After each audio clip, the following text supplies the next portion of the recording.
दोस्तों आपसे सादृश्यता से ये प्रश्न पूछा गया, उस विकल्प का चयन कीजिए जो पांचवी संख्या से उसी प्रकार संबंधित है जिस प्रकार दूसरी संख्या पहली से और चौथी संख्या तीसरी से संबंधित है। तो दोस्तों ये देखिए, आपको पहला अनुपात, आपको इन दोनों के बीच रिलेशन फाइंड करना है। सेम रिलेशन यहां भी है और वही रिलेशन अप्लाई कीजिए तीसरे अनुपात पे और प्रश्नवाचक चिन्ह की वैल्यू बताना है। अगर आप दोस्तों देखेंगे, आप पहले संख्या के दोनों अंकों को जोड़ेंगे, 9 और 4 13 होता है, तो दूसरा अनुपात में जो अंक दिया है वो 13 दिया है। आप इसके अंकों को जोड़िए, 6 5 11 यहां दिया हुआ है। ऐसे ही दोस्तों यहां पर 9 और 3 12 होना चाहिए था प्रश्नवाचक चिन्ह की जगह पर। इस तरीके से पहला ऑप्शन बिल्कुल करेक्ट होगा। दोस्तों आपसे ये त्रिकोणमिति से प्रश्न पूछा गया, निम्न में से कौन सा विकल्प दिए गए समीकरण के दाएं पक्ष को दर्शाता है। तो दोस्तों आपको ये दायां पक्ष निकालना था। ये त्रिकोणमिति का क्वेश्चन है, आसान सा क्वेश्चन है। वीडियो पॉज कीजिए और इसका आंसर कमेंट सेक्शन में कमेंट करिए।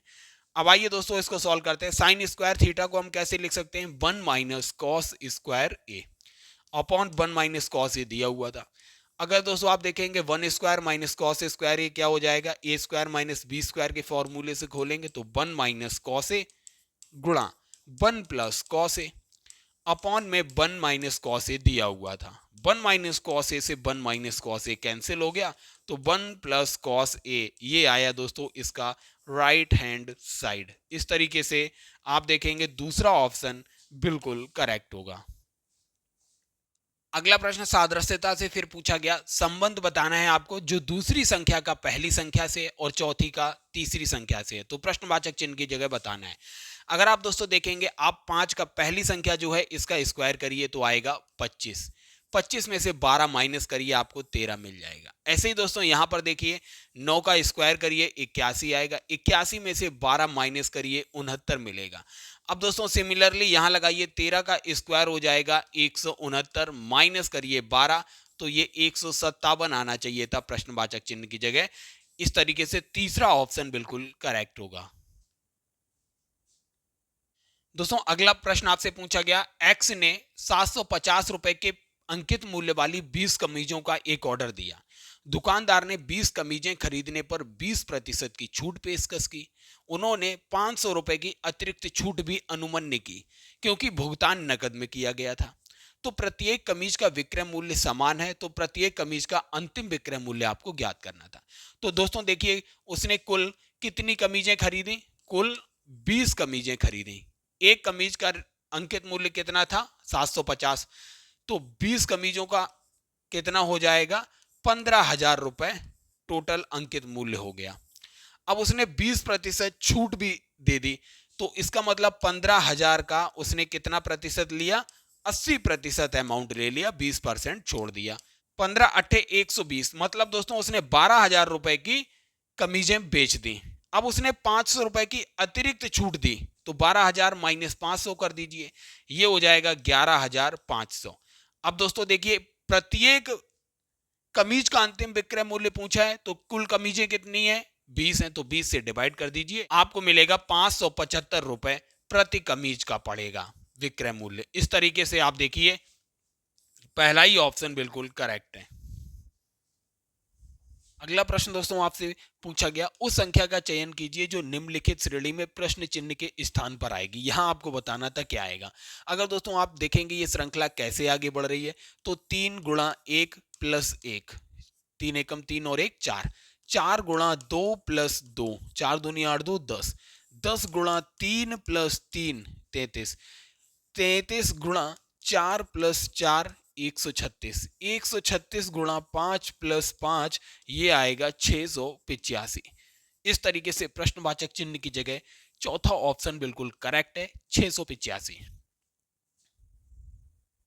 दोस्तों अगला प्रश्न आपसे पूछा गया, एक संख्या के 7 गुने में से 14 घटाने से प्राप्त संख्या उसी संख्या के 5 गुने में से 6 जोड़ने पर प्राप्त संख्या के बराबर है। तो आपको वह संख्या ज्ञात करनी थी। हमने मान ली वह संख्या दोस्तों है x। अब इस संख्या का 7 गुना करिए 7x और इसमें से 14 माइनस कर दीजिए। ये किसके बराबर है, इसी संख्या का 5 गुना कर दीजिए और इसमें 6 जोड़ दीजिए। तो दोस्तों 5x इधर आएगा तो 7x माइनस 5x 2x हो जाएगा। 14 दोस्तों उधर जाएगा तो 20 हो जाएगा। x की वैल्यू आई 10। इस तरीके से वह संख्या क्या है दोस्तों? 10 है। आप इसका चौथा ऑप्शन देखिए, बिल्कुल करेक्ट होगा। अब दोस्तों अगला प्रश्न आपसे पूछा गया, दो संख्याओं का अनुपात 5:8 है। यदि पहली संख्या में 40% की वृद्धि होती है और दूसरी संख्या में 15% की कमी होती है, तो नया अनुपात क्या होगा? हमने दोस्तों मान ली पहली संख्या थी 50, दूसरी संख्या थी 80। अब दोस्तों देखिए, पहली संख्या में 40% की वृद्धि कर दीजिए, अर्थात इसका 140%, और दूसरी संख्या में 15% की कमी, अर्थात दोस्तों इसका 85%। 100 से 100 कैंसिल हो गया, तो आप इजली निकाल लेंगे। 0 से 0 कैंसिल हो जाएगा। 5 गुणा 140 बटे 8 गुणा 85, 5 से कट कर लीजिए। 5 दूनी 10, 5 अट्ठे 40 हो जाएगा। 5 एकम 5, 5 सत्ते 35, 4 दूनी 8, 4 सत्ते 28।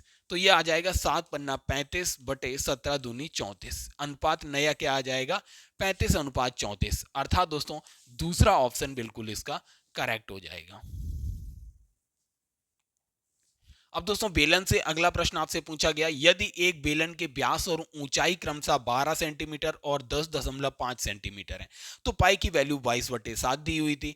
आपको इसका प्रयोग करते हुए बेलन का आयतन बताना था। दोस्तों बेलन का आयतन आपको पता है पाई आर स्क्वायर एच होता है। पाई की वैल्यू 22/7 रखिए। आर की वैल्यू क्या है दोस्तों? आर दिया हुआ है 6 सेंटीमीटर, क्योंकि व्यास 12 है तो आर 6 हो जाएगा। 6 गुणा 6।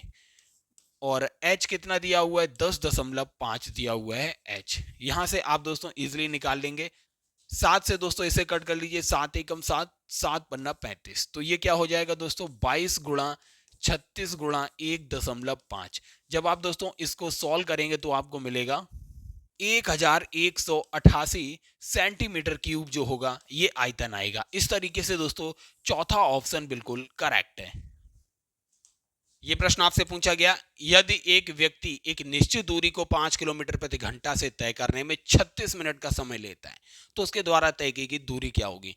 टाइम दोस्तों यहाँ मिनट में दिया है, जबकि 4 किलोमीटर प्रति घंटे में दी है। तो टाइम को घंटे में बदलिए। 36/60 हो जाएगा 6/10 घंटा।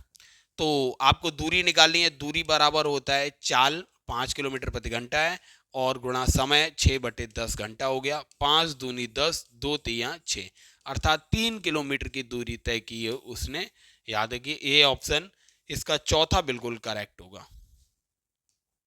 अगला प्रश्न आपसे सरल करना दिया हुआ था, आप इसको मान ज्ञात करना था आपको। दोस्तों इसका मतलब है 10.6 का हाफ मतलब 5.3 हो जाएगा, माइनस 1.4 इंटू 0.2 जो हो जाएगा ये 0.28 हो जाएगा अपॉन 0.4। ये हो जाएगा दोस्तों 5.02 अपॉन 0.4। इसे आप जब हल करेंगे तो आपको मिलेगा 12.55। इस तरीके से दोस्तों इसका दूसरा ऑप्शन बिल्कुल करेक्ट होगा। अगला प्रश्न आपसे पूछा गया, समांतर रेखाओं का एक युग्म एक तिर्यक रेखा द्वारा इस प्रकार प्रतिच्छेद किया जाता है कि कोण 1 और कोण 2 समांतर अंतःकोण युग्म बनाते हैं। तो कोण 1 अगर 35 डिग्री है तो कोण दूसरा क्या होगा? दोस्तों याद रखिए ये कोण जो होता है इस कोण के बराबर होता है और ये वाला कोण जो होता है वो इस कोण के बराबर होता है। याद रखिए ये कोण आपको दिया हुआ था 35 डिग्री, तो ऑब्वियस ही बात है इस कोण के बारे में पूछा गया था तो ये भी 35 डिग्री होगा। तो याद रखिए इस तरीके से तीसरा ऑप्शन बिल्कुल करेक्ट हो जाएगा। अगला प्रश्न पूछा गया था, राधा और रमा की आयु का अंतर जो है, राधा माइनस रमा की एज का अंतर 6 वर्ष दिया था। उनकी आयु का योग राधा प्लस रमा दिया हुआ था 26 वर्ष। तो आपको ज्ञात करनी थी राधा की आयु। इस तरीके से दोनों को ऐड करेंगे तो रमा की आयु कैंसिल हो जाएगी। तो 2 गुणा राधा की एज बराबर 26 और 6 32 हो जाएगा। तो यहाँ से राधा की उम्र आपको 16 वर्ष मिल जाएगी। तो इस तरीके से तीसरा ऑप्शन बिल्कुल करेक्ट है। अगला प्रश्न आपसे इक्विवेलेंट परसेंटेज से पूछा गया। 10%, 15%, 20% की क्रमिक छूटों के बाद आपको एक तुल्य एकल छूट बतानी थी। तो सबसे पहले दोस्तों हम इन दोनों का इक्विवेलेंट छूट निकालते हैं। पहली दो की इक्विवेलेंट, तो 10 + 15 माइनस 10 गुणा 15 बटे 100। ये हो जाएगा दोस्तों 25 माइनस 1.5 ये आएगा 23.5।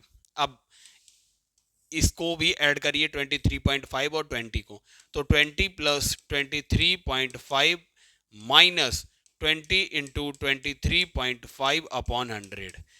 20 पंजे 100 हो जाएगा, 5 से ये कटेगा, 5 चौक 20 और 5 सत्ते 35, 4.7। तो ये दोस्तों इनको ऐड करेंगे तो आपको ये मिलेगा 43.5 माइनस 4.7, ये आएगा दोस्तों 38.8%। इस तरीके से दोस्तों इक्विवेलेंट छूट जो हो जाएगी वो दो ऑप्शन बिल्कुल करेक्ट है, 38.8%। अगला प्रश्न आपसे पूछा गया, दो समांतर रेखाओं को प्रतिच्छेद करने वाली एक तिर्यक रेखा के एक ही ओर स्थित दो अंतःकोणों का अनुपात 3:7 है। इन दोनों अंतःकोणों के मापों का धनात्मक अंतर आपको बताना था। दोस्तों हम आपको बता चुके हैं, जो ये कोण दिए हुए थे इन दोनों का दिया हुआ था, एक ही ओर के दोनों कोणों का योग हमेशा दोस्तों 180 डिग्री होता है, याद रखिए इस बात को। तो आपको इन्हीं का अनुपात दिया था 3:7, तो 3x प्लस 7x बराबर हम 180 लिख सकते हैं। यहां से x की वैल्यू आ जाएगी 18 डिग्री। तो अगर x की वैल्यू अगर 18 है तो आपको बोला है अंतःकोणों के मापों का धनात्मक अंतर ज्ञात करना था, मतलब आपको 7x माइनस 3x ज्ञात करना था। ये आएगा 4 इंटू एक्स की वैल्यू 18 है, तो 18 चौक 72 डिग्री आएगा अंतर। इस तरीके से दोस्तों तीसरा ऑप्शन इसका बिल्कुल करेक्ट है। दोस्तों आपसे ये क्वेश्चन पूछा गया, दिए गए आरेख का ध्यानपूर्वक अध्ययन कीजिए और पूछे गए प्रश्न का उत्तर दीजिए। जैसे देखिए ये जो है आरेख व्यवसायियों को बताता है, ये वाला अंतरिक्ष वैज्ञानिकों को बताता है। वे व्यक्ति जो महीने में 50 के से कम कमाते हैं वो ये वाला है। ऐसे कितने अंतरिक्ष वैज्ञानिक है जो महीने में 50 के बराबर या उससे अधिक कमाते हैं? आपको अंतरिक्ष वैज्ञानिक हैं जो 50 के से अधिक कमाते हैं, मतलब इसमें नहीं आना चाहिए 78 वाले में, क्योंकि ये तो 50 के से कम कमाते हैं। तो अंतरिक्ष वैज्ञानिक ऐसे कितने हैं दोस्तों? ऐसे ये 34 हैं, और व्यवसायी भी हैं कुछ जो अंतरिक्ष वैज्ञानिक हैं, लेकिन वो 50 के से कम वाले में नहीं आते हैं, तो ये 12 हैं। 34 और 12 को ऐड करेंगे तो आपको मिलेगा कुल 46 हैं। इस तरीके से तीसरा ऑप्शन इसका बिल्कुल करेक्ट होगा।